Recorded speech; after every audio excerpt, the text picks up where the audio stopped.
স্বাভিমান গামোচা জিলিকিছে সুদূৰ মক্কাত। মক্কাত অসমৰ হজ যাত্ৰীয়ে তুলি ধৰিছে কৃষ্টি সংস্কৃতি। গামোচা পৰিধান কৰি হজ যাত্ৰীয়ে দেখুৱাইছে আদৰ্শ। সুদূৰ মক্কাত উজ্বলি উঠিছে অসমৰ স্বাভিমান। অসমৰ পৰা যোৱা প্ৰতিজন হজ যাত্ৰীয়ে পৰিধান কৰিছে গামোচা।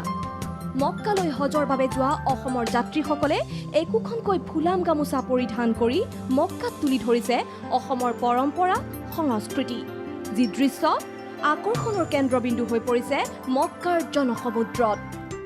সৰ্বানন্দ সোণোৱাল মহোদয়ে যিখন গামোচাৰে অসমৰ প্ৰতীক স্বৰূপ হজযাত্ৰীসকলক দান কৰিছিল, সেইটোৰ পৰা আমি বহুতো উপকৃত হৈছোঁ।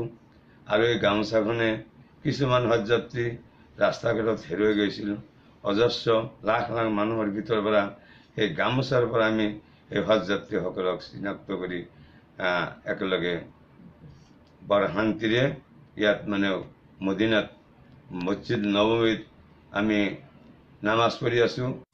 বিশ্বৰ বিভিন্ন প্ৰান্তৰ পৰা হজলৈ অহা লোকৰ মাজত যেন অসমীয়াৰ স্বাভিমান গামোচাখনে সকলোকে আকৰ্ষিত কৰাৰ লগতে আদৰ্শ দাঙি ধৰিছে অসমবাসীৰ বাবে। লগতে অসমৰ হজ যাত্ৰীসকলৰো চিনাকি হোৱাত সহায়ক হৈ পৰিছে এই গামোচাখন। মক্কাৰ পৰা আব্দুল হাই, নিউজ লাইভ।